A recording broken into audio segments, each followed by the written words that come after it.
Ние стигнавме до третиот елемент од првиот дел од светилиштето. Значи ги поминавме масата со лебовите, па потоа се префрливме на кадилниот олтар и сега ќе проговориме нешто за светилникот. Па да отвориме во Излез 25 глава, 2 Мојсеева 25. Ќе читам од 31 до 40. Тука е описот за како изгледал светилникот. Веројатно може би ви остана во сеќавање од она видео за изградбата на светилиштето. Баш светилникот, значи тоа е еден од, ќе речев единствениот елемент кој што е во првиот дел од светилиштето, кој што е направен чисто од злато. Но, ајде да видиме, 25 глава Излез. Денеска ја ни спомна колку време трае ковчегот и се уште е некаде, нели, сокриен, но се прашував ако беше само багреново дрво, дали ќе траеше до сега и колку и да е тоа цврсто и јако, но сепак е позлатено, нели? Сите предмети овде во светилиштето се позлатени, но со таа разлика што светилникот е од чисто злато, значи метал, комплетно, и што беше друго од злато? Поклопецот, да, капакот. Така. 25 глава, значи од 31 стих. Златен светилник, така носи под насловот овде. Во Константино вели вака текстот. Направи светилник од чисто злато. Светилникот нека биде искован, неговото подножје, неговото стебло, неговите чашки и цветови, се нека биде од еден дел. Значи, ова бил вистински предизвик за тогашните мајстори. 6 гранки нека му излегуваат од страните, значи по 3 од двете страни, 3 гранки од едната страна на светилникот, а 3 гранки од другата страна на светилникот. На едната гранка нека бидат 3 чаши во облик на бадемов цвет, секоја со чашка и цвет. Така за сите 6 гранки што навлегуваат од стеблото на светилникот. На самиот светилник нека бидат 4 чаши во облик на бадемов цвет, секоја со чашка и цвет. Една чашка под двете гранки, создавајќи едно парче со нив, потоа чашка под другите две гранки од едно парче со нив. Јас жал како што гледав, па не најдов некој соодветна слика, па затоа се задржав на оваа. Иако е компјутерски правено, окей, како и да е. Така за сите 6 гранки што излегуваат од светилникот. Нивните чашки и нивните кракови ќе составуваат едно парче со нив, че сето тоа едно парче.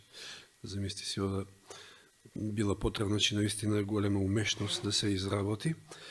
Се исковани во едно парче од чисто злато. Направи и 7 светилки за нив. Светилките нека бидат поставени така што ќе го осветлуваат пространството однапред. Машичките и пепелниците за нив нека се од чисто злато. Употреби 1 талант чисто злато.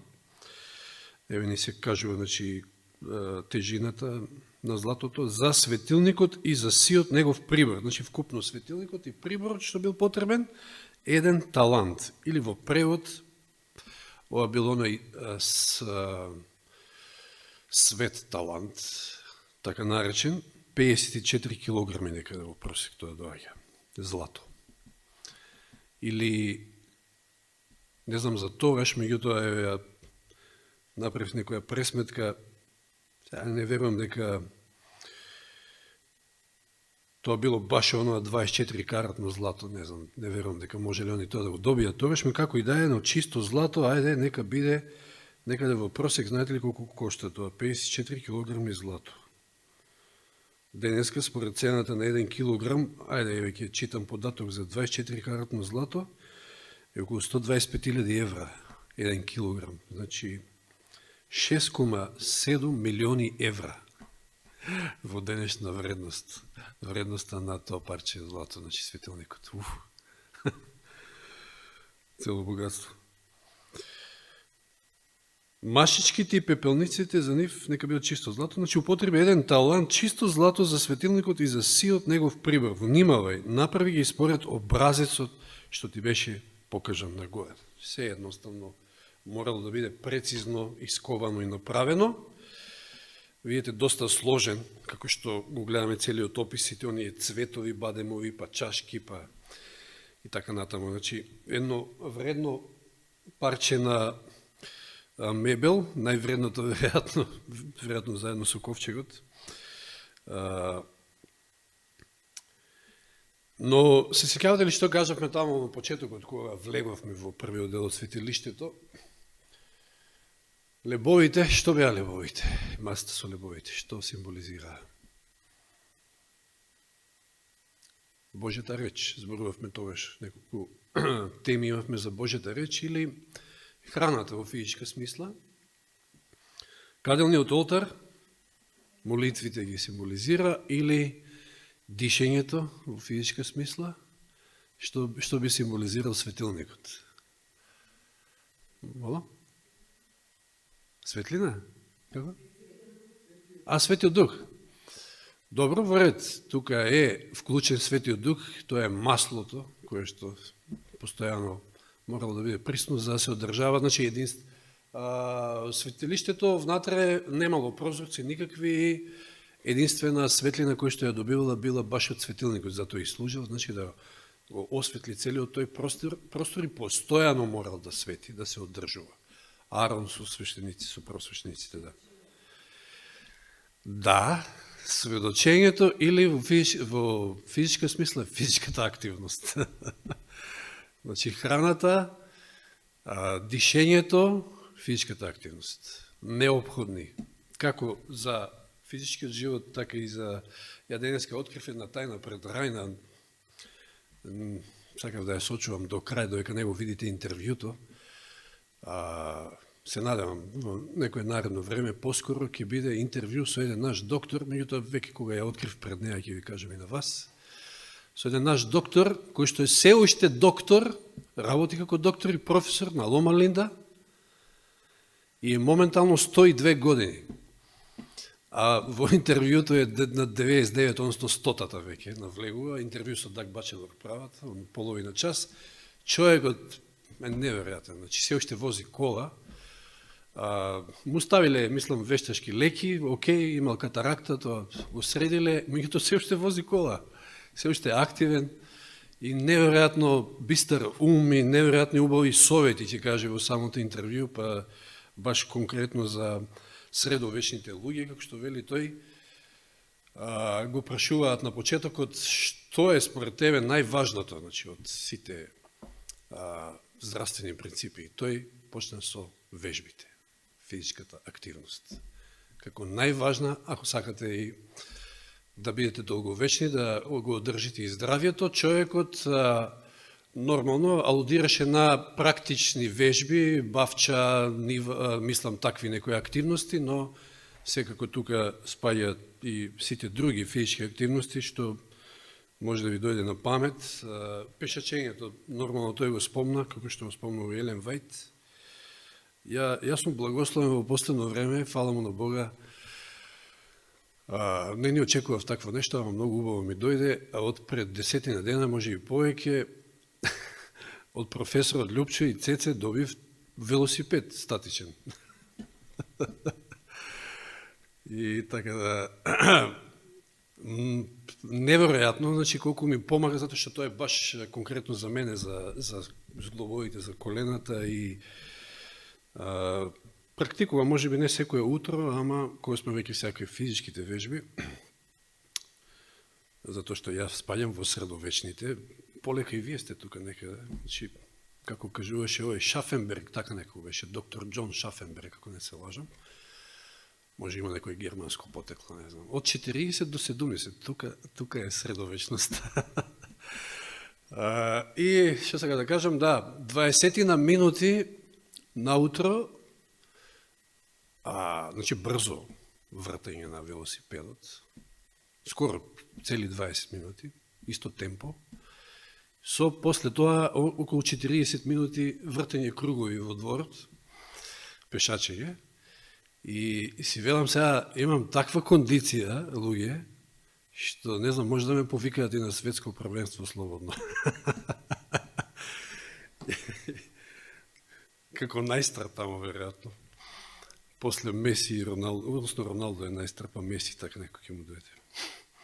Значи, многу важно е, може би тоа е премногу ви изгледа, меѓутоа, тоа е цел час од прилика, но како се навикнувате, телото ви бара по тоа, значи едноставно ви се чувствувате прекрасно, така да фала им благодарам ако ме гледаат моментално, или може би се на терзи, не е битно, може подосна ќе гледаат професорот и Цеце, не дојдоа денеска, не знам, са бајле не беа, може и не се тука, во влаја биле, може би, да. Инаку тоа е, како што ми кажа, велосипед кој што ја користила Ани, нивната ќерка. Така да, фала им уште еднаш. Значи, физичките активности се многу важни. Еве сега ми текнува пак во интервјуто, ако не се лажам, докторот кажа, значи тој се уште пешачи и се има проблем при качување на скали само, па има потреба од асистенција меѓу тој 102 години сепак човек, кажуваше вакво нешто, мислам дека за секој час физичка активност си го продолжувате животот за 3 часа. Сега рачунајте.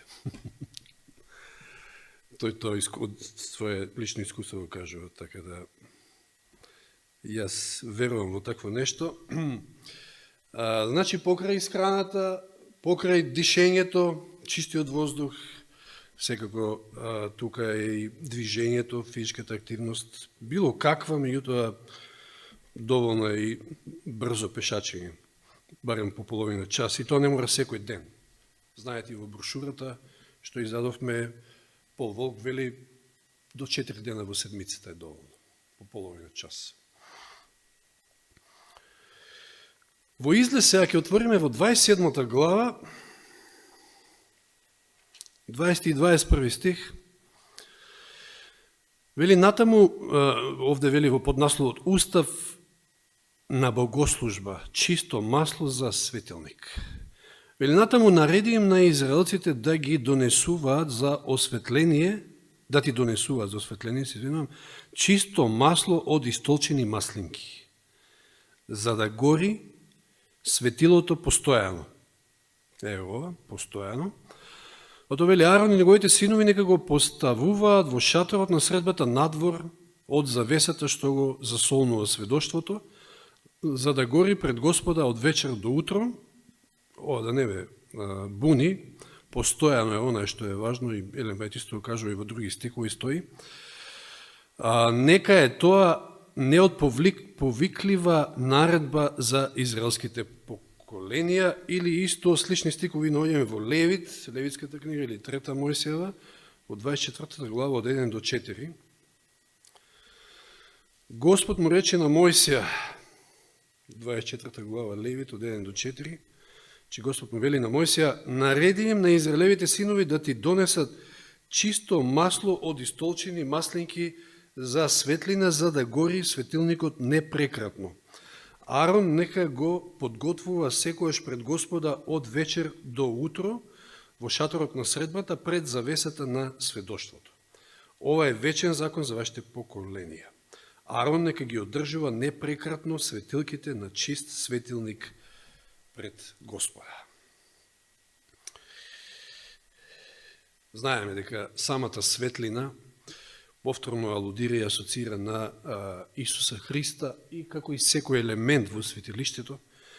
Според Јован 8:12 го знаеме овој стих сите многу убаво. Исус пак прозбори натаму велејќи јас сум светлината на светот, кој ме следи нема да оди во темнина, туку ја има светлината на животот. И од овој стих гледаме дека тоа е физичка активност, треба да го следиме, да ја следиме светлината, да одиме, за да не останеме во темнина. Движење, како и во Откровение 14 глава, описот на 144.000, кај што се вели дека во описот стои дека тука тоа се оние кои што постојано го следат јагнето. Но и сведочењето, го спомна Љубица, секако тоа е клучното, тоа подразбира физичка активност, како и да е. Значи, јас сум светлината на светот, кој ме следи нема да оди во темнина, туку ќе ја има светлината на животот. А во Матеј 5 глава се кажате во неговата Исусовата проповед на гората на блаженствата, кажува и нешто друго. Вие сте светлината на светот, ние, црквата. Секако, вистинската светлина е Исус, како што вели во Јован 1 глава, правејќи разлика меѓу Јован Крстител и Исуса, значи дека Јован Крстител не бил светлината, туку тој дошол да сведочи за светлината, така и ние во таа смисла, или може да кажеме Исус е Господ е сонцето, Исус е сонцето, а ние сме месечината. Ете така ја одразуваме неговата светлина, што ќе го видиме подоцна тоа и во Исаја. Значи, вие сте светлината на светот. Град кој лежи на рид не може да се скрие, ниту се пали светило за да се стави под житно мерило, туку на светилник и им свети на сите кои што се во куќата. Така нека свети вашата светлина пред луѓето, за да ги видат вашите добри дела и да го прослават вашиот татко кој е во небесата. Повторно од овие стихови забележуваме дека меѓу другото најсилната светлина, може да кажам, е токму нашиот живот. Значи, по тоа што луѓето ќе ги видат нашите добри дела, кои што всушност се направени во Бога, и затоа и ќе го прослават Отецот, таткото, кој е во небесата. И уште тогаш на почетокот спомнавме дека неопходни се сите три овие елементи. И Словото, значи секојдневно проучување на Словото, со молитва, секако, посредничка молитва и така натаму молитвата воопшто, како дишење на душата, навистина неопходно, меѓутоа тука е и сведочењето, секако. Кој што знамете, може би, не знам сега, индивидуално секој за себе, ама како што ја можев да кажам дека молитвениот живот морам да го збогатам и тоа и го правам, фала му на Бога. Проучувањето на Библијата секако е тука, но и сведочењето. Сведочењето е некако не може би слаба страна. Ми мислам индивидуално, може би секој од нас и сведочи секако во својот делокруг, како што е Елен Вајт, или таму кај што живее, меѓу комшиите, меѓутоа некако организирано, но многу повеќе треба да се настапува, затоа што за црквата вели овде Исус во Матеј 5 глава дека е светлината на светот. До луѓето, како се сеќавате и на проповета на Сандовал, се сеќавате дека таа одговорност Господ ни ја предал на нас. Таа одговорност Господ ни ја предал на нас. Може и тој да ја заврши, можат и ангелите, меѓутоа не. Сепак таа одговорност ни ја предадена на нас и тоа е одговорност, да не го читам сега налогот, кој што е на крајот од Матеј, го знаеме евангелскиот налог, да одиме, ево повторно одењето, значи физичката активност, и да проповедаме. И секако највеќе со животот, тоа е како што Исус светлел, како што Исус бил светлина, така и ние. И сега замисли си, порано зборувавме разоснова на овие стихови во Матеј 5 глава, значи се сеќавам кој зборував за блаженствата, па после тоа се префрлив на оние следни стихови за солта, па потоа и за светлината. Значи, светот е во темнина, светот е во духовна темнина, а ние сме тие кои што сме светлина на тој свет. Може да мислите, ние треба да имаме сушта разлика од светот, за да и можеме да го осветлиме, за да можеме да го осведочиме секако. Значи, сушта разлика. Што има темнината со светлината? Ништо. Значи, да, Исус е единствениот вистински безбеден извор на светлина, тоа е факт на вистина, што треба да го следиме во овој свет, затемет од грев. Но истата мисија на откривање на вистинскиот Божи карактер, што ја имал Иисус, откривајќи го Божиот карактер, полн со љубов, тој треба всушност таа иста мисија имаме и ние како црква, како верници. Еве, стих во Филипјаните 2:15, од скоро имавме проучување на овие посланија, Филипјаните и Колосејаните, се сеќаваме. 2:15, Филипјаните вели вака: за да бидете безпрекорни и чисти, непорочни Божји чеда, среде опак и расипан род, меѓу кои светите како светила во светот. Значи, ова е предизвик, браќи и сестри. Ова е голем предизвик во светот во кој што живееме. Опак, расипан. Значи, Тимотеово послание кажува, зошто ќе дојдат тешки времења? Затоа што луѓето се само живи, сребролюбци, самофалци. Среде таков род, ние треба да бидеме безпрекорни и чисти, ако сакаме да светлиме вистински. И тоа е навистина предизвик.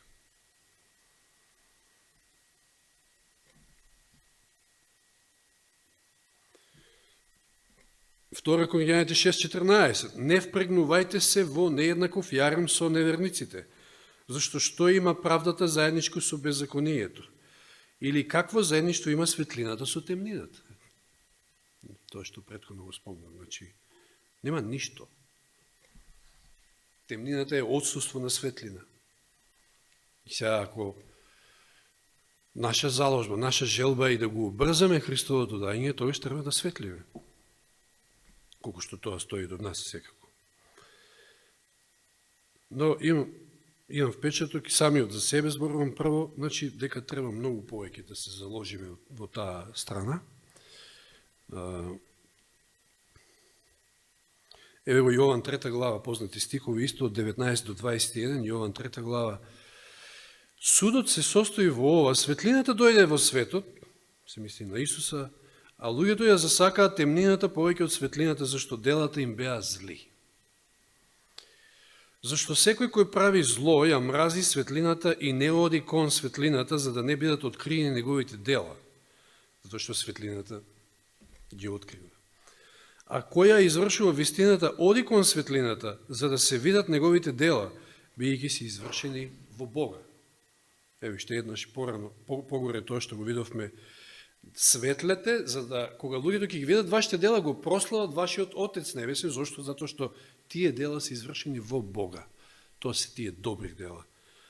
Се друго кој што е од нас, и вчера вечер стана збор за тоа, се е едноставно себишно, се што е искалкулирано со некоја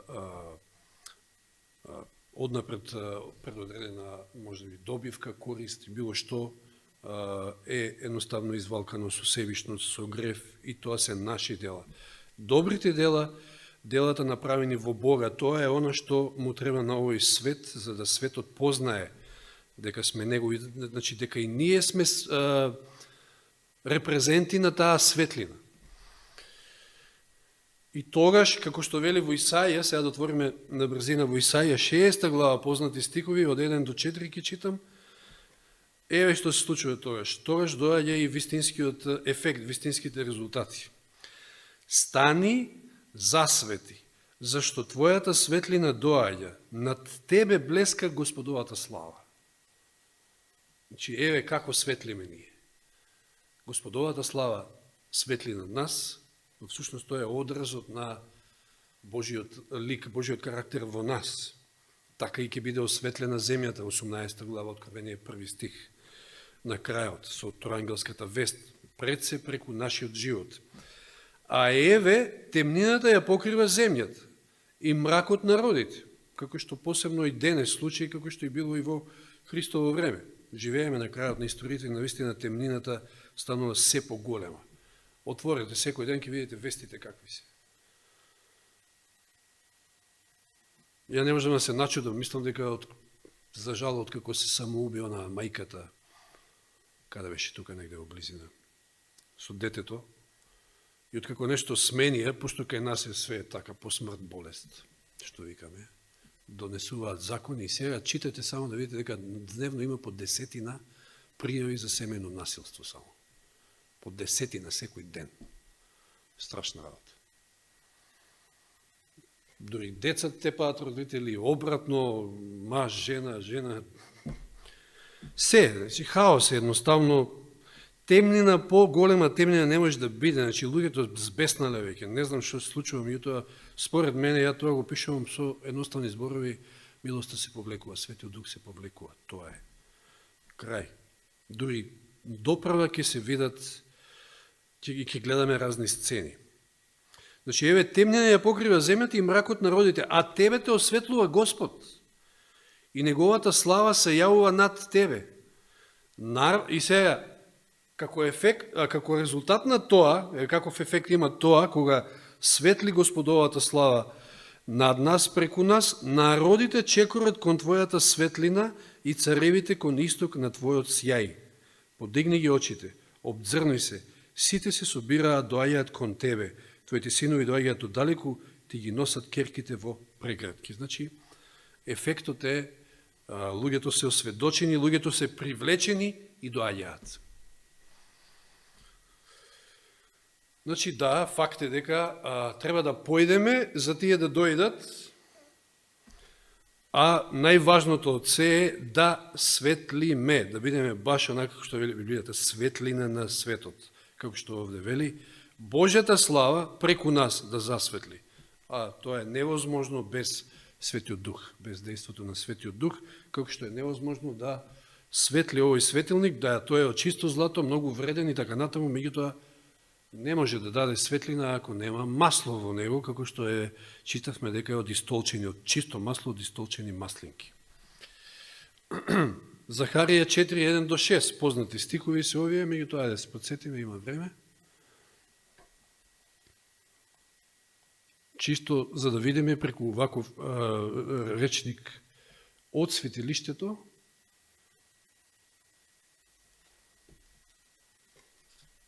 да се подсетиме дека маслото го символизира Светиот Дух. Значи, Захарија, 4 глава, оние познати стихови, но да ги читаме од 1-6, вели, ангелот кој зборуваше со мене, вели Захарија, се врати тогаш и ме разбуди, како човек кој се буди од сон. Што гледаш, праша? Јас одговорив, еве, гледам светилник, сиот од злато, со чаша за масло врз него, и на светилникот се 7 светилки, со 7 чашки, за 7 светилки што се на него. 2 маслинови стебла се покрај него, едната од десно, другата од лево. Му се обратив на ангелот кој зборуваше со мене и го прашав. Што е тоа, Господар? Ангелот кој зборуваше со мене ми одговори, зар не знаеш што е тоа? Јас реков, не, Господар. Тогаш тој ми одговори вака. Еве ги Господовите зборови на Зоровавела. Не со сила, ни со снага, туку со мојот дух, слово е на Господа над војските. Што си ти... туку, до 6 стих. Јасна слика дека маслото всушност го представува Светиот Дух и имаме многу случаи во Библијата кај што се посветува, се помазува некој цар и така натаму за службата за негова со масло и во исто време имаме опис дека истиот тој се исполнува со Дух Свети. Значи, светилникот самиот од себе не може да светли без маслото. Не може да светлиме без силата на Духот, како што апостолите. Значи, знаете, вчера читавме дека се надпреварувале кој да биде прв и така натаму, се до моментот додека не се излил Духот Свети врз нив и после тоа ја добиле она потребна сила и го свртеле светот наопаку на вистина тогашниот свет. Секоја чест за тие средства и тој начин на проповедање што им бил на располагање во тоа време, навистина можеме само се срамиме денеска ние со што се располагаме, а што правиме. И еве на крајот да отвориме во Откровение 1 глава. Име таму една интересна слика, се сеќавате на таа слика, пред да почне да ги опишува Јован 7 цркви во Откровението. И тука се спомнати уште во 1 глава, Од 10 до 20. Прва глава Откровение. Во Господов ден, кој ден беше тоа? Кој беше Господовиот ден? Сабота. Некој смета дека недела, меѓутоа не. Господов ден е сабота. Денот од кој што тој е Господар. Во Господов ден бев во духот и чув зад себе силен глас, како од труба, кој велеше: Јас сум Алфа и Омега, првиот и последниот. Запиши во книга што гледаш и испрати им го на 7 цркви. Во Ефес, и во Смирна, и во Пергам, и во Тиатир, во Сард, и во Филаделфија, и во Лаодикеја. Знаете, во Мала Азија тогаш имало многу повеќе цркви, меѓутоа не за џабе, баш овие се избрани со соодветни карактеристики, значи да укажат на оно што сакал како порака да го прати Бог. И се сеќавате дека секоја црква опфаќа некој историски период, така? И тоа е многу битно овде. И се свртев за да го видам гласот што зборуваше со мене. И свртувајќи се видов 7 златни светилници. Што се овие сега? Претходно стихот кажува 7 цркви и сега видел 7 златни светилници. Тоа се 7 цркви. Значи, Господ секогаш имал црква, имал свој народ, низ целата историја кој што светлел. Затоа ги прикаже овде преку светилници, подлоги ќе каже дека тоа се црквите, да. Ајде да прочитаме до крајот. А среде 7 светилници некој сличен на човечкиот син, значи големи Исуса, меѓу светилниците, облечен во долга облека до нозете и препашан со златен појас преку градите. Неговата глава и косата беа бели, како бела волна, како снег, а неговите очи како огнен пламен. Неговите нозе како бронза вжарена во печка, неговиот глас како шум од многу води. Во својата десна рака држеше 7 звезди и од неговата уста излегуваше меч остар од двете страни и неговото лице беше како што сонцето свети во својата сила. И кога го видов, паднав како мртов пред неговите нозе, а тој ја сложи својата десница врз мене и ми рече: не бој се, јас сум првиот и последниот, и живиот и умрев, и ете жив сум во сите векови, амин, и ги имам клучевите на подземето и смртта. И така, напиши ова што го види, и тоа што е, и она што ќе биде потоа. Тајната на 7 звезди што ги виде во мојата десница и на 7 златни светилници. 7 звезди се ангелите на 7 цркви, или водачите, свештениците, старшините, така натаму, а 7 светилници што ги виде се 7 цркви. Значи, 7 цркви, 7 различни периоди, дури некој согледал, ја не знам, тоа не сум го видел, меѓутоа сум учител дека како што се распоредени овие 7 цркви, баш личат на 7 крак светилник, со подножието на Патмос баш. Така некако. Океј, јас тие такви некои работи многу не ме ни привлекуваат, меѓутоа битна е суштината тука, значи како што Господ рекол дека ние сме светлината на светот, ние треба да ја пренесеме таа светлина што Господ нам ни ја пренел до луѓето кои што се во темнина, значи тоа е црквата. Од секогаш во сите векови Господ имал свој народ кој што светлил, и слава на Бога што било така. Господ постепено и полека се повеќе светлина откривал и секогаш имал свој остаток, секогаш имал свој верен народ. Посебно треба да светли онаа црква, тоа е последната црква на последокот, која што за жал има проблем, има голем проблем. Тоа е млака, тоа е Лаодикеја, кој што најсилно треба да засветли, затоа што, ајде пак да се подсетиме и да го прочитам, 18 глава Откровение, откако во 14 глава ја имаме тројната ангелска вест, се спомнуваат трите ангели, Во 18 глава на четвртокот вели: потоа видов друг ангел како слегува од небото, кој имаше голема власт и земјата се осветли од неговата слава. Значи, целата земја на крајот ќе биде осветлена од Божјата слава, токму преку неговите избраници, секако, никако поинако, како што во Исаија читавме. Значи, Божјата слава преку Божјата црква ќе допре до секој крај на оваа земја и тогаш ќе дојде крајот, кој што вели Матеј во 24 поглавје, односно Исус таму. Кога ќе се испроповеда Евангелието. И тоа е еден од начините, значи, за да се убрза Христовото доаѓање, така да пред нас е обврска, од секојаш била таа обврска, тоа е евангелскиот налог, но прашањето е сега што да правиме со Лаодикеја и не треба да се задоволиме со едноставниот факт дека Лаодикеја е млака, Лаодикеја е ваква, таква, така е проречено, да, така е проречено, меѓутоа млаките кај ќе завршат.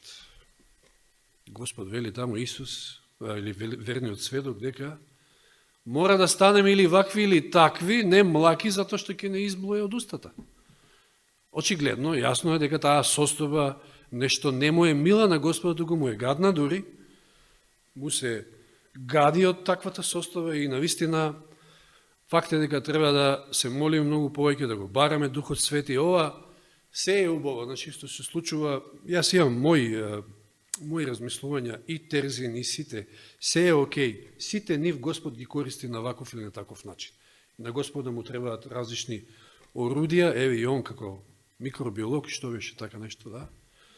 Господ го користи, но за жал од друга страна тоа е тенденција се гледа дека луѓето сакаат нешто интересно, нешто така, да слушнат. Пак ќе кажам, пак ќе биде посеано нешто во тие души, треба да се молиме за секоја таква можност и акција која што се прави, да се осведочи некоја душа, да се посее семе, дали било книга, дали брошура, дали ете такви некои предавања. Верувам дека Господ пак си ги води работите, но црквата е таа која што треба да се разбуди наистина, а за тоа е потребен баш Духот Свети и пак ќе кажам, за да здраво растеме, затоа што ова е оној дел на посветувањето, значи предворието беше како доаѓаме кај Христа, а сега како одиме со Христа. Ние жално е да бидеме се уште во предворието. Ако сме во првиот дел од светилиштето, тогаш неопходни се сите овие три елементи. Пак да повторам, значи, проучувањето на Божјото Слово, молитвата, молитвениот живот, богат молитвен живот и сведочењето. Сите одат заедно и ако нешто фали, тогаш ќе се покаже и се гледа тоа дека фали. Слава нека му на Господи, нека ни помогне да практикуваме се со Божја помош секако и да светлиме во овој свет кој што е офатен со темнина и паѓа се повеќе во темнина. Страшни времења доаѓаат, меѓутоа тоа не треба да не плаши. Господ е секојаш со оние кои што се на негова страна и